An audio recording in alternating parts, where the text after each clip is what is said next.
मैं कभी चिंगयुन सेक्ट का सबसे प्रतिभाशाली डिसाइपल माना जाता था। यहाँ तक कि मेरे मास्टर कहा करते थे हजारों साल में भी ऐसा कल्टीवेशन जीनियस मुश्किल से जन्म लेता है। लेकिन आज उसी मास्टर ने एक साधारण मॉर्टल के लिए मेरी इमॉर्टल बोन्स निकाल ली, मेरी गोल्डन कोर भी छीन ली। इतना ही नहीं, मेरी मंगेतर और सीनियर सिस्टर ने भी हमारा लव टोकन उसी मॉर्टल जूनियर ब्रदर को दे दिया, सिर्फ इसलिए क्योंकि इमॉर्टल सेक्ट ग्रैंड सेरेमोनी आने वाली थी और पूरे सेक्ट की सुरक्षा के लिए एक मॉर्टल को हेवन सैक्रिफाइस डिसाइपल चुना गया था। उस जूनियर ब्रदर ने खुद आगे बढ़कर बलिदान देने की बात कही, लेकिन उसी दिन से पूरे सेक्ट का व्यवहार पूरी तरह बदल गया। हर कोई सिर्फ उसी का पक्ष लेने लगा। उसे मेरी स्पिरिट फॉक्स चाहिए थी, तो मेरी सबसे प्यारी जूनियर सिस्टर मेरे आराम करते समय चोरी छिपे उसे उठा ले गई और सीधे उसी को दे दिया। उसे मेरी स्पिरिट सोर्ड पसंद आ गई, तो मेरी मंगेतर सीनियर सिस्टर ने तलवार मेरी हाथों से छीनकर उसे दे दी।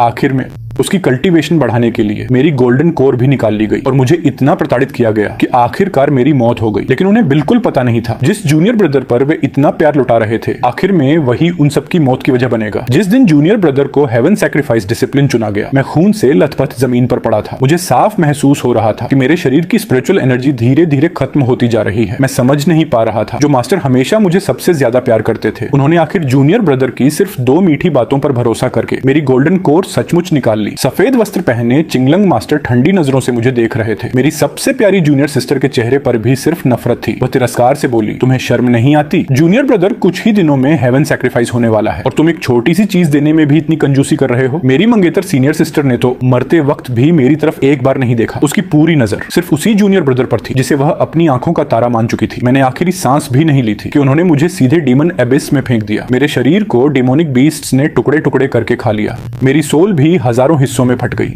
मैं पूरी तरह नष्ट हो गया। उन्होंने चाहा कि मैं कभी दोबारा जन्म भी न ले सकूं। उस पल मेरे दिल में असीम घृणा भर गई। मैंने मन ही मन कसम खाई, अगर अगला जन्म मिला तो जैसा उन्होंने मेरे साथ किया वैसा ही मैं उनके साथ करूंगा। कभी किसी पर दया नहीं करूंगा। दया नहीं। जब मैंने दोबारा आंखें खोली, सबसे पहले वही जूनियर ब्रदर दिखाई दिया। उसके चेहरे पर हमेशा की तरह मासूमियत और बेचारगी थी। वह धीरे से बोला, सीनियर ब्रदर, मैं जल्द ही हेवन सैक्रिफाइस होने वाला हूँ। पूरी जिंदगी कभी स्पिरिट पेट रखने का मौका ही नहीं मिला। अगर आप अपनी स्पिरिट फॉक्स मुझे देना नहीं चाहते तो मैं बिल्कुल मजबूर नहीं करूंगा। उसकी वही जानी पहचानी बातें सुनकर मैं कुछ पल के लिए स्तब्ध रह गया, लेकिन अगले ही पल सब समझ आ गया। मैं दोबारा जन्म ले चुका था, यानी ठीक उसी दिन जब बिना स्पिरिचुअल रूट वाला जूनियर ब्रदर पहली बार हेवन सैक्रिफाइस डिसिप्लिन चुना गया था। पिछले जन्म में भी उसने बिल्कुल यही बातें कही थी और पहली मांग मेरी स्पिरिट फॉक्स शियाओ बाई थी। मैंने साफ मना कर दिया था क्योंकि शियाओ बाई बचपन से मेरे साथ पली थी। वह सिर्फ स्पिरिट पेट नहीं, मेरे परिवार जैसी थी। लेकिन मेरी सबसे प्यारी जूनियर सिस्टर तुरंत मेरे खिलाफ खड़ी हो गई। वो गुस्से से बोली, सीनियर ब्रदर, आप इतने छोटे दिल के कैसे हो सकते हैं? जूनियर ब्रदर कुछ ही दिनों में हेवन सैक्रिफाइस होने वाला है, सिर्फ एक स्पिरिट फॉक्स ही तो मांग रहा है, इसमें इतनी कंजूसी कैसी? मैंने उसे ठंडी नजरों से देखा। पिछले जन्म में भी उसने बिल्कुल यही कहा था। फिर उसने मेरी मर्जी की परवाह किए बिना शियाओ बाई को मुझसे छीन लिया। जब मैं उसे वापस लेने पहुंचा तो सिर्फ उसकी खून से लथपथ लाश मिली। जूनियर ब्रदर डरने का नाटक करते हुए जूनियर सिस्टर के पीछे छिप गया। धीरे से बोला, सॉरी सीनियर ब्रदर, मुझे लगा स्पिरिट फॉक्स के 9 जीवन होते हैं। मैं बस देखना चाहता था, लेकिन मुझे नहीं पता था कि ऐसा हो जाएगा। जूनियर सिस्टर ने तुरंत उसे दिलासा दिया, जूनियर ब्रदर, डरने की जरूरत नहीं, वो सिर्फ एक जानवर था। सीनियर ब्रदर इतने छोटे दिल के नहीं है, वो तुम्हें दोष नहीं देंगे। शियाओ बाई का वो खून से सना हुआ शरीर फिर से मेरी आंखों के सामने आ गया। मेरी नजर और भी ठंडी हो गई। उन्हें शायद याद ही नहीं कि शियाओ बाई कई बार अपनी जान जोखिम में डालकर इसी जूनियर ब्रदर की जान बचा चुकी थी, लेकिन उसके मुंह से वह सिर्फ एक जानवर बनकर रह गई। मैं हल्की मुस्कान के साथ बोला, सही कहा, जूनियर ब्रदर तो जल्द हेवन सैक्रिफाइस होने वाला है, उसे एक स्पिरिट पेट मिलनी ही चाहिए। लेकिन अगर स्पिरिट पेट की बात है तो मेरी शियाओ बाई से कहीं ज्यादा कीमती जूनियर सिस्टर की स्पिरिट बीस्ट है। वो तो 1000 साल में एक बार जन्म लेने वाली रेयर स्पिरिट बीस्ट है। मुझे पूरा भरोसा है जूनियर सिस्टर इतनी छोटी सोच की नहीं होंगी। वो जरूर उसे जूनियर ब्रदर को गिफ्ट कर देंगी। मेरी बात खत्म होते ही जूनियर सिस्टर का चेहरा एकदम सफेद पड़ गया। उधर जूनियर ब्रदर खुशी से चमक उठा, सीनियर सिस्टर, क्या आप सच में अपनी स्पिरिट बीस्ट मुझे देंगी? उसकी आंखों में लालच साफ दिखाई दे रहा था। आखिर एक साधारण 500 साल पुरानी स्पिरिट फॉक्स और दूसरी तरफ 1000 साल में जन्म लेने वाली रेयर स्पिरिट बीस्ट। कोई भी समझदार इंसान दूसरा विकल्प ही चुनेगा। मैं मुस्कुराते हुए जूनियर सिस्टर का बदला हुआ चेहरा देखता रहा। वह हकलाते हुए बोली, जूनियर ब्रदर, ऐसी बात नहीं है, मैं देना नहीं चाहती, ऐसा भी नहीं, लेकिन ये स्पिरिट बीस्ट तो सीनियर ब्रदर ने अपनी जान जोखिम में डालकर मेरे लिए ढूंढी थी। मैं उनकी मेहनत को यूं ही किसी और को कैसे दे दूं? मैं मन ही मन ठंडी हंसी हंस पड़ा। तो उसे सब याद था। उसे याद था ये स्पिरिट बीस्ट मैंने कितनी मुश्किलों से उसके लिए हासिल की थी। पिछले जन्म में उसकी स्पिरिचुअल रूट कमजोर थी। कल्टीवेशन करना उसके लिए दूसरों से 100 गुना ज्यादा कठिन था। मैं उसे इतना कष्ट नहीं देना चाहता था, इसलिए मैंने अनगिनत खतरे उठाए। यहाँ तक कि शियाओ बाई की 2 जानें भी उसी क्वेस्ट में चली गई। तब जाकर ये रेयर स्पिरिट बीस्ट उसे मिली थी। उसकी स्पिरिचुअल पावर की मदद से वह जल्दी ही चिंगयुन सेक्ट की सबसे ताकतवर डिसाइपल्स में गिनी जाने लगी। लेकिन बदले में उसने मुझे क्या दिया? मैंने ठंडी आवाज में कहा, जिस स्पिरिट बीस्ट को मैं गिफ्ट कर सकता हूँ उसे वापस भी ले सकता हूँ। मैंने उसकी आंखों में देखते हुए कहा, जूनियर सिस्टर इतनी चिंता मत करो, अगर ये स्पिरिट बीस्ट जूनियर ब्रदर को देनी है तो मुझे कोई आपत्ति नहीं। मेरी बात सुनते ही जूनियर सिस्टर स्तब्ध रह गई। मैंने उसकी तरफ देखना भी जरूरी नहीं समझा, सीधे जूनियर ब्रदर की तरफ देखा जिसकी आंखों में लालच साफ चमक रहा था। मैं मुस्कुराकर बोला, तो तय रहा, आज से ये स्पिरिट बीस्ट जूनियर ब्रदर की हुई। ये सुनते ही जूनियर ब्रदर खुशी से लगभग उछल पड़ा, लेकिन दूसरी तरफ जूनियर सिस्टर का चेहरा पूरी तरह सफेद पड़ चुका था। वह बस चुपचाप मुझे देखती रह गई। मेरा मजाक उड़ाते हुए उसकी आंखों में साफ लिखा था कि उसे मेरी बात पर बिल्कुल यकीन नहीं है। मैं मन ही मन ठंडी हंसी हंसा। अब देखता हूँ, बिना उस स्पिरिट बीस्ट की स्पिरिचुअल पावर के सहारे, तेरी जन्मजात कमजोर स्पिरिचुअल रूट के दम पर तू इस सेक्ट में कितने दिन टिक पाता है। मैं शियाओ बाई को साथ लेकर अपने पर्वत पर लौट आया। सामने वही परिचित घर था, लेकिन उसे देखते ही पिछले जन्म की आखिरी यादें फिर आंखों के सामने घूम गई। वही लकड़ी का छोटा सा स्टोर रूम जहाँ मुझे मरने के लिए बंद कर दिया गया था। पिछले जन्म में जूनियर ब्रदर ने बस यूं ही कह दिया था कि उसे मेरा पर्वत पसंद है और मास्टर ने बिना मुझसे एक शब्द पूछे हाथ हिलाकर पूरा पर्वत उसी के नाम कर दिया। उस समय मेरी गोल्डन कोर पहले ही निकाल ली गई थी, स्पिरिचुअल पावर भी पूरी तरह छीन ली गई थी। मेरा शरीर एक साधारण इंसान से भी ज्यादा कमजोर हो चुका था, लेकिन किसी ने मुझ पर दया तक नहीं की। सबने मुझे उस ठंडी लकड़ी की कोठरी में अकेला छोड़ दिया ताकि मैं वहीं तड़प तड़प कर मर जाऊं। जबकि एक समय ऐसा भी था जब पूरे चिंगयुन सेक्ट में मेरा सम्मान होता था। मास्टर मुझे सबसे ज्यादा चाहते थे। सभी सीनियर और जूनियर ब्रदर्स मेरा आदर करते थे क्योंकि मेरे पास था स्पिरिट सीकिंग रूट, दुनिया की सबसे दुर्लभ कल्टीवेशन टैलेंट्स में से एक। मैं सबसे आसानी से रेयर स्पिरिचुअल हर्ब्स खोज सकता था। पिछले जन्म में मैंने बिना किसी स्वार्थ के अनगिनत दुर्लभ स्पिरिचुअल हर्ब्स उन सबको दे दिए, लेकिन बदले में उन्होंने मेरे साथ क्या किया? जैसे ही मुझे डीमन अबेस में फेंका गया, मेरा शरीर जिंदा जिंदा डिमोनिक बीस्ट द्वारा नोच नोच कर खा लिया गया। वही असहनीय दर्द आज भी मेरी आत्मा में जिंदा था। मैंने धीरे धीरे अपनी मुट्ठी कस ली। अब मेरे दिल में उनके लिए सिर्फ नफरत बची थी। इतने में शियाओ बाई धीरे से मेरे पास आया। उसने प्यार से मेरे कपड़े का किनारा मुंह में पकड़ लिया। मैंने अपनी आंखों की नफरत छिपा ली, फिर उसके सिर पर हल्के से हाथ फेरा। शियाओ बाई चिंता मत कर, इस जन्म में मैं तुम्हारी हर कीमत पर रक्षा करूंगा। शियाओ बाई ने हल्की आवाज निकाली, फिर अपना सिर मेरे सीने से लगाकर रगड़ने लगा। मैं मुस्कुरा दिया। ये उसका मुझे दिलासा देने का तरीका था। अब पूरे चिंगयुन सेक्ट में अगर कोई सचमुच मेरा अपना था तो सिर्फ शियाओ बाई। मैंने सिर उठाकर पूरे पर्वत पर उगी हुई दुर्लभ स्पिरिचुअल हर्ब्स की तरफ देखा। मेरे होंठों पर हल्की मुस्कान आ गई। समय भी लगभग आ गया है। पिछले जन्म में ये सभी लोग इन्हीं स्पिरिचुअल हर्ब्स का इंतजार करते थे, लेकिन इस बार मैं उन्हें मुफ्त में एक पत्ता भी क्यों दूं? मैंने तुरंत स्पिरिचुअल पावर का इस्तेमाल किया। पूरा पर्वत खंगाल डाला। एक एक स्पिरिचुअल हर्ब जड़ समेत उखाड़ ली, एक भी पौधा नहीं छोड़ा। फिर शियाओ बाई और सारी स्पिरिचुअल हर्ब्स लेकर पर्वत से नीचे उतर गया। जब मैं दोबारा वापस लौटा तो देखा कि मेरा पूरा पर्वत लोगों से भरा हुआ था। सबके चेहरे उतरे हुए थे। जैसे ही जूनियर सिस्टर ने मुझे देखा, वह अपनी इज्जत भूलकर सीधे मेरी तरफ दौड़ी। सीनियर ब्रदर, स्पिरिचुअल हर्ब्स कहाँ हैं? मैंने आलस भरी नजर से उसकी तरफ देखा। ओह वो, मैंने सब उखाड़ दी। मेरी बात सुनते ही पूरा माहौल एकदम शांत हो गया। उसने सच में सारी स्पिरिचुअल हर्ब्स उखाड़ दी। कई लोगों के चेहरे सफेद पड़ गए। अब हमारी स्पिरिचुअल पावर कैसे बढ़ेगी? जूनियर सिस्टर लगभग रोने वाली थी। सीनियर ब्रदर, आप इतने सेल्फिश कैसे हो सकते हैं? सारी स्पिरिचुअल हर्ब्स अकेले ही रख ली। मैंने उसकी तरफ देखा और मन ही मन हंस पड़ा। आखिर घबराहट शुरू हो ही गई। मैं साफ महसूस कर सकता था उसकी स्पिरिचुअल ओरा पहले से काफी कमजोर हो चुकी थी। बिना मेरी हर्ब्स के उसकी असली टैलेंट सामने आने लगी थी। मैंने हमेशा उसे सबसे अच्छी स्पिरिचुअल हर्ब्स दी थी, लेकिन अब उसे कमजोर होते देखकर मुझे अजीब सी खुशी मिल रही थी। मैंने उसकी आंखों में देखते हुए पूछा, क्यों? क्या अपनी ही चीज का फैसला मैं खुद नहीं कर सकता? इस पर्वत की हर स्पिरिचुअल हर्ब मैं अपनी जान जोखिम में डालकर लाया था। अब मैं उनका क्या करूं? उसके लिए भी क्या मुझे तुमसे परमिशन लेनी होगी? जूनियर सिस्टर का चेहरा लाल पड़ गया। कुछ पल बाद वह हकलाकर बोली, मैं तो सिर्फ जूनियर ब्रदर की चिंता कर रही थी। उसी समय जूनियर ब्रदर ने सिर झुका लिया, बेहद मासूम बनने की कोशिश करते हुए बोला, सीनियर ब्रदर, अगर आप पर्वत मुझे देना नहीं चाहते तो मैं जबरदस्ती नहीं करूंगा, लेकिन आपने सारी स्पिरिचुअल हर्ब्स क्यों उखाड़ दी? आप जानते हैं ये सभी के लिए कितनी जरूरी थी। उसकी बनावटी उदासी देखकर मेरी मंगेतर सीनियर सिस्टर की आंखों में तुरंत दया भर आई। वह गुस्से से मुझे घूरने लगी। ये फान, इस बार तुमने सच में हद कर दी। तुम जानते हो जूनियर ब्रदर जल्द हेवन सैक्रिफाइस होने वाला है। वो सिर्फ अपने आखिरी दिनों में इन स्पिरिचुअल हर्ब्स को देखना चाहता था। मास्टर पहले ही तय कर चुके थे कि ये पर्वत उसे दिया जाएगा, लेकिन तुमने पूरे पर्वत की सारी हर्ब्स ही उखाड़ दी। आज तुमने मुझे बहुत निराश किया है। मैंने उसकी तरफ ठंडी नजर डाली। देखो, यही है मेरी मंगेतर। पिछले जन्म में मास्टर की आज्ञा से हमारी सगाई हुई थी। मैंने पूरी ईमानदारी से उससे प्रेम किया। दुनिया की हर रेयर ट्रेजर उसके सामने लाकर रख दी। अगर वह मुझे एक बार डांट देती तो मैं कई दिनों तक दुखी रहता। आज जैसी बात अगर पिछले जन्म में होती तो मुझे लगता पूरी दुनिया खत्म हो गई, लेकिन अब उसे देखकर सिर्फ घिन आती थी। अच्छा हुआ मरने से पहले उसका असली चेहरा देख लिया। अब भी वह चाहती थी मुझे डांटती भी रहे और फायदा भी उठाती रही, लेकिन इस बार उसका हिसाब गलत था। मैंने मासूम चेहरा बनाया, धीरे से उसकी तरफ देखा। सीनियर सिस्टर, क्या आप भी मेरे बारे में ऐसा ही सोचती हैं? आपने ही तो कहा था कि इतनी कीमती स्पिरिचुअल हर्ब्स मेरे पर्वत पर रखना बेकार है। मेरी बात खत्म होते ही मौजूद सभी लोगों की नजरें एक साथ सीनियर सिस्टर पर टिक गईं। उनकी आंखों में सवाल थे। सीनियर सिस्टर का चेहरा एकदम बदल गया। वह दांत भींचकर मुझे घूरने लगी। मैंने ऐसा कहा था, लेकिन मेरा मतलब वो नहीं था। मैंने तुरंत बात काट दी। मैं समझ गया, सब समझ गया। मैंने आस्तीन से अपनी आंखें पोंछने का नाटक किया। अगर बाकी लोग मुझे गलत समझे तो कोई बात नहीं, बस सीनियर सिस्टर मुझे समझती हो, मेरे लिए वही काफी है। मैंने तो आपकी ही बात मानकर पूरे पर्वत की सारी स्पिरिचुअल स्पिरिचुअल हर्ब्स हटा दी, पूरा माहौल एकदम सन्नाटे में डूब गया। सीनियर सिस्टर का चेहरा और बदसूरत होता जा रहा था। सबसे पहले जूनियर सिस्टर बोल उठी। वो गुस्से से सीनियर सिस्टर को देखने लगी। सीनियर सिस्टर, आप जानती थी कि स्पिरिचुअल हर्ब्स सबके लिए कितनी जरूरी हैं, फिर भी आपने सीनियर ब्रदर से सब हटवा दी क्या? कुछ दिनों बाद होने वाली ग्रैंड एग्जामिनेशन की वजह से। उसकी बात सुनते ही बाकी लोगों को भी जैसे अचानक सब समझ आ गया। सही कह रही है, ग्रैंड एग्जामिनेशन तो आने ही वाली है। क्या सीनियर सिस्टर चाहती थी कि बाकी लोगों की ताकत कम हो जाए? एक पल में जो सीनियर सिस्टर पूरे सेक्ट की आदर्श मानी जाती थी, वही सबकी नजरों में स्वार्थी बन गई। जूनियर ब्रदर भी निराश चेहरा बनाकर उसकी तरफ देखने लगा। सीनियर सिस्टर, क्या सच में ऐसा है? बिल्कुल नहीं। सीनियर सिस्टर का चेहरा गुस्से से लाल हो गया। वह मुझे ऐसे घूर रही थी मानो आंखों से ही मार देगी। ये फान, मैंने सिर्फ इतना कहा था कि इतनी कीमती स्पिरिचुअल हर्ब्स तुम्हारे पर्वत पर बर्बाद हो रही है। मैंने कहा था कि उन्हें सब में बांट दो, पूरी की पूरी उखाड़ फेंको। ऐसा कब कहा था? मैंने मासूम बनने का नाटक किया। लेकिन सीनियर सिस्टर, आपने तो ये भी कहा था कि ग्रैंड एग्जामिनेशन में फर्स्ट प्लेस जीतकर उसका रिवॉर्ड चिंग्यू स्वॉर्ड मुझे हमारी एंगेजमेंट गिफ्ट के रूप में देंगी, और आपको डर था कि कहीं बाकी सीनियर ब्रदर्स की स्पिरिचुअल पावर आपसे ज्यादा ना हो जाए। मैं यहीं रुक गया, आगे कुछ नहीं कहा, लेकिन इतना ही काफी था। बाकी कहानी सुनने वालों की कल्पना खुद पूरी करने लगी। मैंने देखा सीनियर सिस्टर चारों तरफ से लोगों के सवालों में घिर चुकी थी। उसके पास कोई जवाब नहीं था। मैं मन ही मन ठंडी हंसी हंसा। पिछले जन्म में उसी ने मुझे बार बार इस्तेमाल किया, मेरी स्पिरिचुअल पावर के सहारे खुद को मजबूत बनाया। लेकिन जब बाकी डिसाइपल्स ने मुझे गलत समझा तो सबसे पहले उसी ने मुझे अकेला छोड़ दिया। अब उसे भी वही एहसास होने दो जब पूरा संसार तुम्हें ठुकरा दे। तभी एक आवाज अचानक माहौल को चीरती हुई सुनाई दी। सीनियर ब्रदर, तो आखिर वे स्पिरिचुअल हर्ब्स अब हैं कहां? मैंने सिर उठाकर देखा। जूनियर ब्रदर बड़ी गहरी नजरों से मुझे देख रहा था। मैंने शांत स्वर में जवाब दिया, जहां उन्हें होना चाहिए वही है। वो तुरंत फिर बोला, कहां? मैंने उसकी तरफ देखते हुए सहजता से पूछा। जूनियर ब्रदर, तुम्हारे पास तो स्पिरिचुअल रूट ही नहीं है, फिर इन स्पिरिचुअल हर्ब्स में इतनी दिलचस्पी क्यों? वह कुछ पल चुप रहा, फिर उसकी आंखें लाल हो गईं। सीनियर ब्रदर, मैं तो जल्द ही हेवन सैक्रिफाइस होने वाला हूं। इन स्पिरिचुअल हर्ब्स का मैं क्या करूंगा? बस मरने से पहले एक बार दुनिया की सबसे दुर्लभ स्पिरिचुअल हर्ब्स को देख लेना चाहता था। मैंने जैसे राहत की सांस ली। अच्छा, तो फिर ठीक है, मैं तो समझा तुम हेवन सैक्रिफाइस से पहले स्पिरिचुअल पावर हासिल करना चाहते हो। वैसे पहले उन हर्ब्स में एक ऐसी रेयर हर्ब भी थी जो स्पिरिट बीस्ट की स्पिरिचुअल पावर के साथ मिल जाए तो स्पिरिचुअल रूट भी पैदा कर सकती थी। उसकी आंखें एकदम चमक उठी। क्या सच में स्पिरिचुअल रूट बन सकती है? मैंने सिर हिलाया। बन सकती थी, स्पिरिट बीस्ट तो अभी भी है, लेकिन मैंने अफसोस जताते हुए सिर हिलाया। अब वो रेयर हर्ब नहीं रही। उसने बेचैनी से पूछा, कहां गई? आखिर वो हर्ब कहां है? मैं जवाब देने ही वाला था कि अचानक नीचे से एक डिसाइपल दौड़ता हुआ आया। सीनियर सिस्टर, पहाड़ के नीचे बहुत सारे आम लोग आए हैं। वे सब नाम लेकर सीनियर ब्रदर ये फान से मिलना चाहते हैं। एक पल में सभी लोग चुप हो गए। सबकी नजरें मेरी तरफ मुड़ गईं। उधर अभी अभी लोगों के सवालों से बची सीनियर सिस्टर लाल आंखों से मुझे ऐसे घूर रही थी मानो मुझे जिंदा निगल जाएगी। मैंने उसकी तरफ देखा तक नहीं, सीधे सेक्ट गेट की तरफ उड़ गया। जैसे ही मैं गेट पर पहुंचा, सामने का दृश्य देखकर कुछ पल रुक गया। पूरा प्रवेश द्वार घुटनों के बल बैठे लोगों से भरा हुआ था, लेकिन मेरी नजर सबसे पहले सामने सफेद वस्त्रों में खड़े उस व्यक्ति पर जाकर रुकी। मास्टर पुनर्जन्म के बाद उन्हें पहली बार देख रहा था। वह आज भी पहले की तरह शांत, गरिमामय और दिव्य दिख रहे थे, लेकिन ऐसा मैं कभी नहीं भूल सकता जब उसी चेहरे पर कोई भावना नहीं थी और उसी हाथ ने मेरे सीने में तलवार घोंपकर मेरी गोल्डन कोर निकाल ली थी। सबसे ज्यादा दर्द तो तब हुआ जब उन्होंने खुद मुझे डीमन एबिस में फेंका और ठंडी आवाज में कहा था, ये फान, ये तुम्हारी किस्मत है, अगर किसी को दोष देना है तो खुद को देना। मेरा दिल एक बार फिर दर्द से कस गया। मैंने अनजाने में अपना हाथ सीने पर रख लिया। ऐसा लगा मानो शरीर और आत्मा को चीर देने वाला वही दर्द आज भी बाकी हो। मैंने दोबारा मास्टर की तरफ देखा। इस बार मेरी आंखों में सिर्फ नफरत थी। हालांकि उधर बाकी डिसिपल्स नीचे घुटनों पर बैठे लोगों को उठाने की कोशिश कर रहे थे। सब लोग उठ जाइए, ऐसे मत बैठिए। लेकिन किसी ने उनकी बात नहीं मानी। सब एक ही बात दोहरा रहे थे, हमें ये फान इमॉर्टल मास्टर से मिलना है। इसी समय सीनियर सिस्टर भी वहां पहुंच गई। बिना कुछ जाने वह फिर मुझ पर बरस पड़ी। ये फान, देखो तुम्हारी वजह से पूरे चिंग्यून सेक्ट की बदनामी हो रही है। मैंने बस एक नजर उसकी तरफ डाली। उसके चेहरे का गुस्सा साफ बता रहा था। वह अभी भी पहले वाली बेइज्जती नहीं भूली थी। उसके पीछे पीछे जूनियर सिस्टर भी बोली, सीनियर ब्रदर, इस बार सच में गलती आपकी है। आपने सेक्ट के लिए मुसीबत खड़ी कर दी। जूनियर ब्रदर भी तुरंत बोला, हाँ सीनियर ब्रदर, स्पिरिचुअल हर्ब्स उखाड़ना ही काफी नहीं था, अब लोग भी यहाँ शिकायत करने आ गए। तीनों ऐसे मुझे देख रहे थे जैसे किसी तमाशे का इंतजार कर रहे हो। तभी घुटनों पर बैठे लोगों में से एक बुजुर्ग जोर से बोले, किसने कहा इमॉर्टल मास्टर ये फान ने मुसीबत खड़ी की है? हम तो उनका धन्यवाद करने आए हैं, उन्होंने हमारी जान बचाई है। दूसरा व्यक्ति तुरंत बोला, अगर इमॉर्टल मास्टर ये फान हमें स्पिरिचुअल हर्ब्स न देते तो हमारे परिवार वाले आज जिंदा न होते। इतने दयालु इंसान को आप लोग डांट कैसे सकते हैं? ये सुनते ही तीनों के चेहरे एकदम सफेद पड़ गए, खासकर सीनियर सिस्टर। जूनियर ब्रदर भी कांपती आवाज में बोला, तुम लोग क्या कह रहे हो? लेकिन किसी ने उसकी तरफ देखा तक नहीं। सभी खुशी से मेरी तरफ दौड़ पड़े। इमॉर्टल मास्टर ये फान, बहुत बहुत धन्यवाद, मेरे पति पूरी तरह ठीक हो गए। इमॉर्टल मास्टर, मेरा बेटा अब चल सकता है, आपने हमारी जिंदगी बदल दी। एक और व्यक्ति खुशी से रो पड़ा, इमॉर्टल मास्टर, मेरी आंखों की रोशनी वापस आ गई, अब मैं इंपीरियल एग्जामिनेशन दे सकता हूँ। मैंने हल्की मुस्कान के साथ कहा, सब लोग इतना धन्यवाद मत दीजिए, लोगों की मदद करना हम कल्टिवेटर्स का कर्तव्य है। भीड़ में से किसी ने तुरंत कहा, नहीं, हर कल्टिवेटर आपके जैसा दयालु नहीं होता। दूसरा बोला, अगर सेक्ट में आपको कोई कष्ट देता है तो हमारे साथ नीचे गांव चलिए, हम सब आपका स्वागत करेंगे। हाँ, हम आपके लिए मंदिर भी बनवाएंगे। मैंने भीड़ के बीच से उन तीनों की तरफ देखा। उनके चेहरों पर सिर्फ हैरानी थी, जैसे उन्हें अपनी आंखों पर यकीन न हो।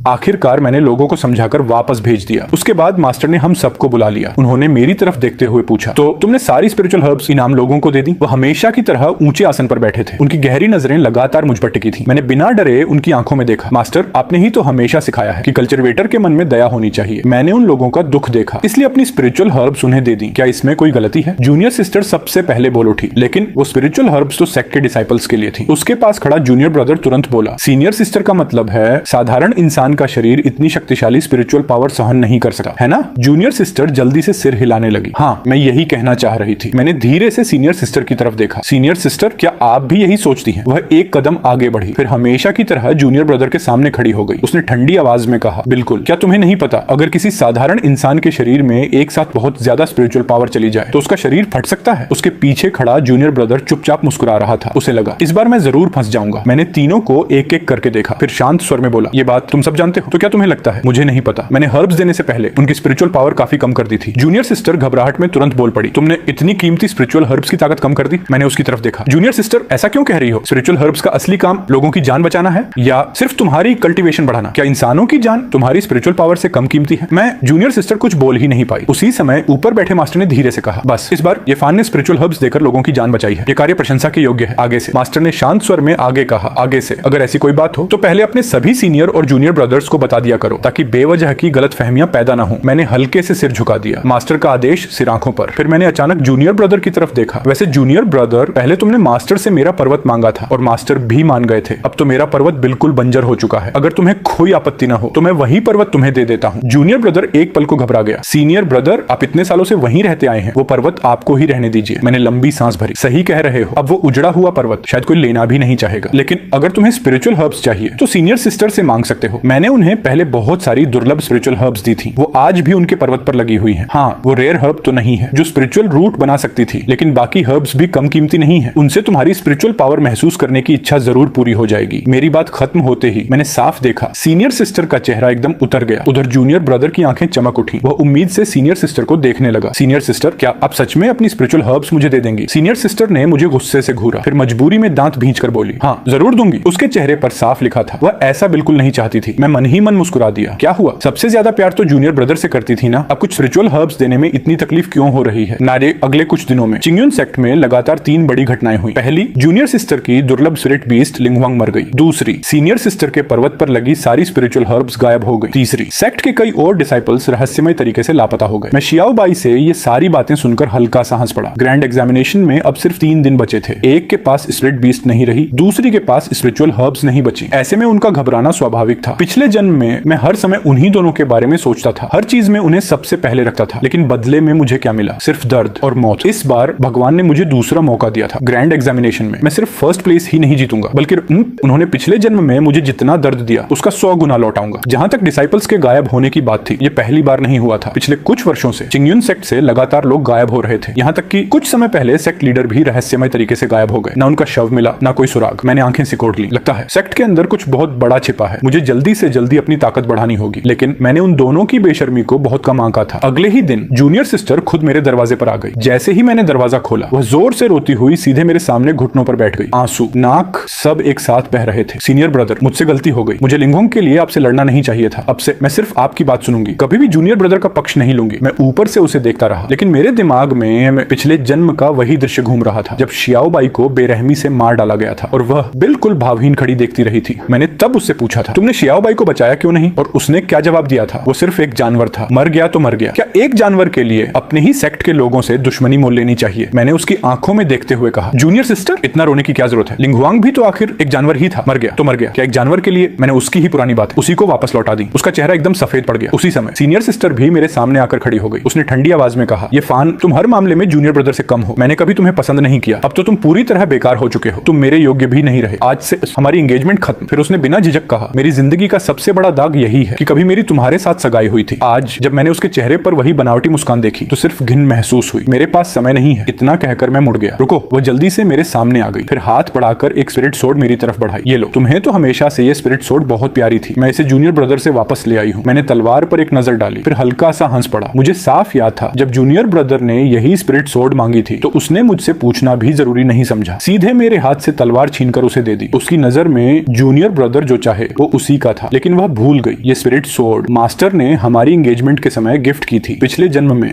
मैं इसे इसलिए नहीं छोड़ पाया क्योंकि इसमें मेरी भावनाएं जुड़ी थी, लेकिन अब वो सारी भावनाएं बहुत पहले मर चुकी थी। ये तलवार भी अब मुझे सिर्फ घिन दिलाती थी। मैंने नजर फेर ली। ये तलवार मुझे नहीं चाहिए। वो घबरा गई। क्या ये तो हमारी एंगेजमेंट की निशानी है? मैंने सीधे उसकी आंखों में देखा। तो फिर ये एंगेजमेंट भी मुझे नहीं चाहिए। उसकी आंखें फैल गई। ये तुमने क्या कहा? मैंने साफ शब्दों में कहा, मैं ये रिश्ता खत्म करता हूँ। हमारी एंगेजमेंट यहीं समाप्त। वो बिल्कुल जड़ हो गई। नहीं, तुम गुस्से में बोल रहे हो, है ना? वो घबराकर मेरा हाथ पकड़ने लगी। मुझे पता है इन दिनों मैं जूनियर ब्रदर का साथ देती रही, इसलिए तुम नाराज हो, लेकिन वो तो जल्द हेवन सैक्रिफाइस होने वाला है, इसलिए मैं उसका ख्याल रख रही थी। जिससे मेरी शादी होनी है वो तुम ही हो। अगर तुम मुझे कुछ और स्पिरिचुअल हर्ब्स दे दो ताकि ग्रैंड एग्जामिनेशन में मैं फर्स्ट प्लेस जीत सकूं, तो मैं मास्टर से कहकर हमारी शादी जल्दी करवा दूंगी। मैंने घृणा से उसका हाथ झटक दिया। पिछले जन्म में मैं सचमुच अंधा था। तुम्हारे इस्तेमाल होने के बाद भी कुछ समझ नहीं पाया, लेकिन अब तुम्हें देखते ही घिन आती है। मैंने उसकी तरफ एक स्पेल छोड़ दिया। वह उसे रोक भी नहीं पाई। कई कदम पीछे लड़खड़ा गई। मैंने ठंडी आवाज में कहा, तुम्हारी मौजूदा ताकत देखकर तुम ग्रैंड एग्जामिनेशन जीतना चाहती हो। तुम इसके लायक भी नहीं हो। वह हैरानी से मुझे देखने लगी। तुम सेकंड ग्रेड गोल्डन कोर तक पहुंच गए हो? मैंने कोई जवाब नहीं दिया। पिछले जन्म में मैं हमेशा अपनी असली ताकत छिपाता था,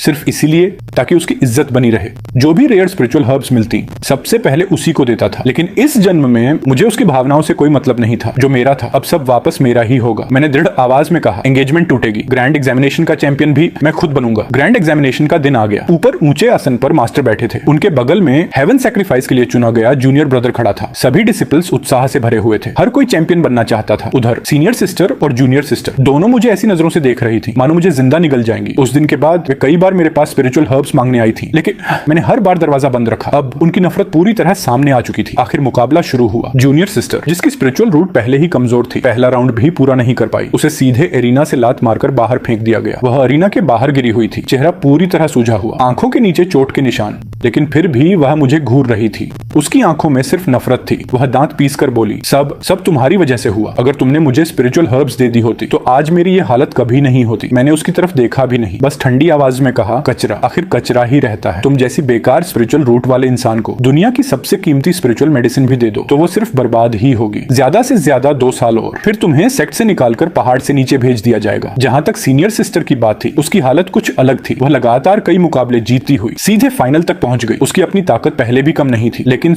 बिना स्पिरिचुअल हर्ब्स की मदद के उसका इतनी आसानी से फाइनल तक पहुंचना मुझे बिल्कुल सामान्य नहीं लगा। और सबसे अजीब बात, उसके शरीर की स्पिरिचुअल ऑरा अब भी बेहद मजबूत थी। इसमें जरूर कोई राज छिपा था। अगला मुकाबला मेरा और सीनियर सिस्टर का था। वह तलवार उठाकर मुझे घूरने लगी। ये फान, अगर अभी भी मुझसे माफी मांग लो। लेकिन उसकी बात पूरी होने से पहले ही उसने सीधे जानलेवा हमला कर दिया। मैं हल्का सा मुस्कुराया और बिना डरे सामने बढ़ गया। जैसे ही मैंने अपनी स्पिरिचुअल ऑरा छोड़ी, पूरा अरीना कांप उठा। 1 ग्रेड गोल्डन कोर। नीचे बैठे सभी लोग एक साथ चीख पड़े, हे भगवान! Senior brother 1 grade golden core तक पहुंच गए। पूरा मैदान शोर से भर गया। अगले ही पल धड़म, मैंने एक ही किक में सीनियर सिस्टर को अरीना से बाहर उड़ा दिया। वो जमीन पर गिरते ही अविश्वास से मुझे देखने लगी। ये कैसे हो सकता है? सिर्फ 3 दिनों में तुम 2nd ग्रेड गोल्डन कोर से सीधे 1 ग्रेड गोल्डन कोर तक कैसे पहुंच गए? नीचे बैठे लोग भी दंग रह गए। क्या सिर्फ 3 दिन में ब्रेक थ्रू? सीनियर ब्रदर सचमुच सबसे बड़े कल्चरेशन जीनियस हैं। यहाँ तक ऊपर बैठे मास्टर भी अपनी सीट से खड़े हो गए। उनकी आंखों में हैरानी और खुशी दोनों थी। ये फान, क्या तुम सच में 1 ग्रेड गोल्डन कोर तक पहुंच गए? ग्रैंड एग्जामिनेशन का परिणाम घोषित हुआ। मैं चैंपियन बन चुका था। कुछ ही देर में सभी लोग मुझे घेर कर बधाई देने लगे। मास्टर खुद आगे आए। उन्होंने अपने हाथों से चिंग्यू सोर्ड मेरी तरफ बढ़ाई। हमेशा शांत रहने वाले उनके चेहरे पर भी आज उत्साह साफ दिखाई दे रहा था। ये फान, इस बार ग्रैंड एग्जामिनेशन के चैंपियन तुम हो। ये चिंग्यू सोर्ड पूरी तरह तुम्हारी है। आसपास खड़े सभी डिसिपल्स मुझे ईर्ष्या से देखने लगे, लेकिन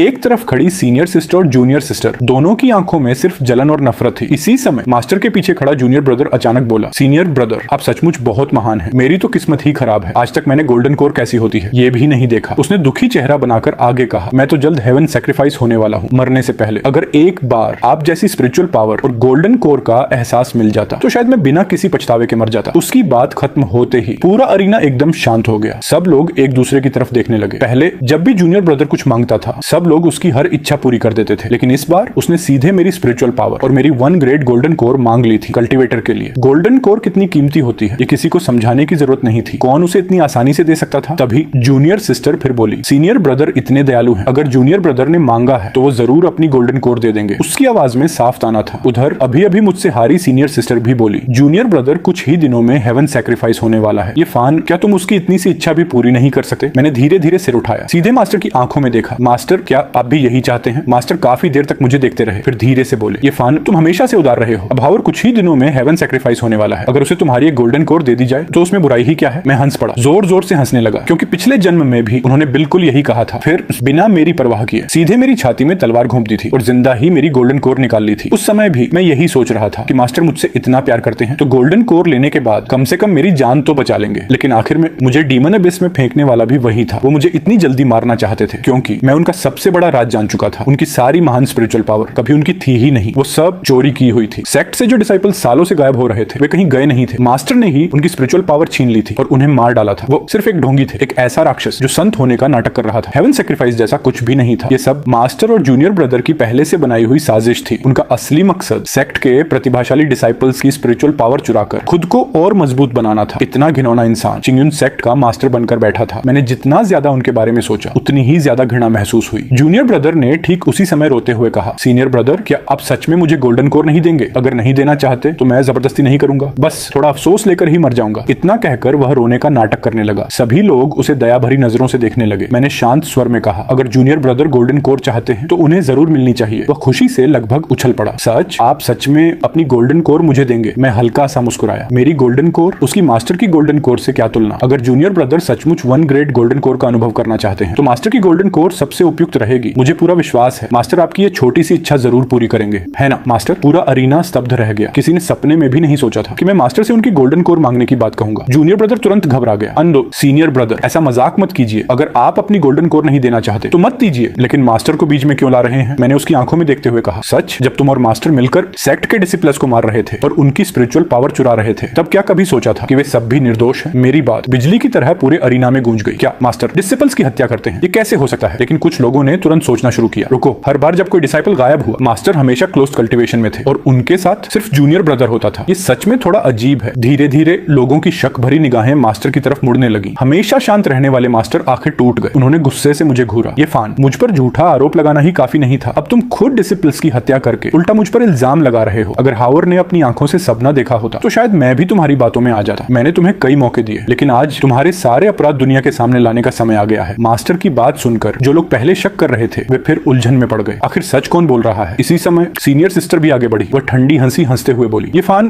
तुम इतने गिर जाओगे मैंने सोचा भी नहीं था। तुमने मास्टर पर ही झूठा आरोप लगा दिया। अगर ऐसा है तो पहले ये बताओ, सिर्फ 3 दिनों में तुम 1 ग्रेड गोल्डन कोर तक कैसे पहुंच गए? तुरंत कई लोग उसकी बात से सहमत हो गए। सही तो है, कोई कितना भी बड़ा जीनियस क्यों ना हो 3 दिनों में इतनी बड़ी ब्रेक थ्रू कैसे कर सकता है? कहीं क्या सच में सीनियर ब्रदर ने दूसरे डिसिपल्स की स्पिरिचुअल पावर चुरा ली? जैसे जैसे माहौल गर्माता गया पूरा सेक्ट धीरे धीरे मास्टर की बातों पर विश्वास करने लगा। सभी की उंगलियां अब मेरी तरफ उठ चुकी थी। मास्टर की आंखों में जीत की चमक साफ दिखाई दे रही थी। उन्होंने ठंडी मुस्कान के साथ कहा, ये फान, अब तुम्हारे सारे राज खुल चुके हैं। बेहतर होगा चुपचाप आत्मसमर्पण कर दो वरना तुम्हें बेवजह तकलीफ उठानी पड़ेगी। मैंने शांत नजरों से उनकी तरफ देखा फिर धीरे से मुस्कुराया। मास्टर क्या आपको सच में लगता है कि आप जीत गए हैं? उनके चेहरे का भाव एक पल के लिए बदल गया लेकिन अगले ही पल वह फिर शांत हो गए। अब भी तुम्हारे पास सफाई देने को क्या बचा है? मैं हल्का सा हंस पड़ा। मास्टर आप हर काम बहुत सोच समझ कर करते हैं लेकिन आपने एक बहुत बड़ी गलती कर दी। आपने जूनियर ब्रदर पर जरूरत से ज्यादा भरोसा किया और चाहे इंसान कितना भी सावधान क्यों ना हो एक ना एक चूक जरूर होती है। इतना कहकर मैंने पीछे मुड़कर देखा। मार्शल अंकल अब बाहर आइए। सभी की नजरें उसी दिशा में मुड़ गईं। धीरे धीरे एक व्यक्ति आगे बढ़कर सबके सामने आ गया। उसे देखते ही मास्टर का चेहरा पूरी तरह बदल गया। सीनियर ब्रदर ये कैसे संभव है? मार्शल अंकल एक एक कदम आगे बढ़ते गए। उनकी आंखों में अब सिर्फ ठंडा गुस्सा था। जूनियर सिस्टर तुमने शायद कभी नहीं सोचा होगा कि मैं अब भी जिंदा हूँ। पूरा अरीना स्तब्ध रह गया। क्या ये तो सेक्ट लीडर मार्शल अंकल हैं, लेकिन क्या ये मर नहीं चुके थे? मार्शल अंकल ने मास्टर की आंखों में देखते हुए कहा, उस दिन तुमने मुझे पीछे वाले पहाड़ पर बुलाया, फिर मौका देखकर मेरी स्पिरिचुअल पावर चुरा ली और बाद में सबसे झूठ बोला कि मैं डीमंस के हाथों मारा गया। मुझे डीमन एबिस में फेंक दिया। अगर ये फान मुझे न बचाता तो सचमुच मेरी मौत हो चुकी होती। मास्टर ने गुस्से से मेरी तरफ देखा। तो ये सब तुम्हारी चाल थी? अब उन्हें अभिनय करने की कोई जरूरत नहीं थी। मैंने ठंडी आवाज में कहा, पिछले जन्म में आपने मुझे भी बिल्कुल इसी तरह डीमन एबिस में फेंका था। वहीं मुझे मार्शल अंकल की आत्मा मिली और सारी सच्चाई पता चली। इस जन्म में मैंने पहले ही पूरे पर्वत की रेयर स्पिरिचुअल हर्ब्स इकट्ठी कर ली थी। उन्हीं की मदद से मैंने मार्शल अंकल की बिखरी हुई आत्मा को बचाया। अगर थोड़ा भी देर हो जाती तो उन्हें बचाना असंभव था। मैंने उनकी नई फिजिकल बॉडी तैयार करवाई सिर्फ इसीलिए ताकि आज पूरे सेक्ट के सामने आपका असली चेहरा बेनकाब किया जा सके। अब सच्चाई सामने आ चुकी थी। मैंने मास्टर की तरफ देखा। अब उनके बच निकलने का कोई रास्ता नहीं था। मास्टर घबराकर भागने लगे लेकिन मार्शल अंकल पहले ही बाकी सेक्ट्स के एक्सपर्ट्स के साथ मिलकर पूरे चिंगयुन सेक्ट को घेर चुके थे। अब उनके लिए उड़कर भागना भी असंभव था। मार्शल अंकल ने पहले उनकी हड्डियां तोड़ दी, फिर एक ही वार में तलवार उनके सीने के आर पार कर दी। अगले ही पल अनगिनत स्पिरिचुअल पावर उनके शरीर से बाहर निकलने लगी। मैं चुपचाप उन्हें देखता रहा। ये सारी स्पिरिचुअल पावर उन बेगुनाह डिसाइपल्स की थी जिन्हें उन्होंने सालों तक मारकर लूटा था। आज आखिर उन्हें न्याय मिल गया। अब उनकी आत्माएं भी शांति से विश्राम कर सकती थी। तभी जूनियर ब्रदर धड़ाम से मेरे सामने घुटनों के बल गिर पड़ा। उसने मेरे पैर पकड़ लिए, रोते हुए बोला, सीनियर ब्रदर मैंने जो कुछ भी किया सब मास्टर के कहने पर किया। उन्होंने तुमने ही मुझे इस्तेमाल किया, कृपया मुझे माफ कर दीजिए। मैंने नीचे झुककर उसकी तरफ देखा। जब तुम इस अपने ही सीनियर ब्रदर्स की स्पिरिचुअल पावर चुरा रहे थे तब क्या तुम्हें कभी कर्म याद आया था? तुम्हें लगता है तुम उनसे ज्यादा बेगुनाह थे? वह कुछ पल चुप रहा, फिर घबरा कर बोला, लेकिन मैं तो हेवन सैक्रिफाइस के लिए चुना गया था, सिर्फ मैं ही सेक्ट को बचा सकता था। मैं हंस पड़ा। आखिर तुम खुद भी उस झूठ पर यकीन करने लगे? कौन सा हेवन सैक्रिफाइस? ऐसी कोई चीज कभी थी ही नहीं। ये सब स्पिरिट बीस्ट्स, स्पिरिचुअल हर्ब्स और लोगों की ताकत लूटने का बहाना था। इतना कहते ही हवा में तैर रही स्पिरिचुअल पावर अचानक एक साथ इकट्ठी हो गई, फिर सीधे जूनियर ब्रदर के शरीर पर टूट पड़ी।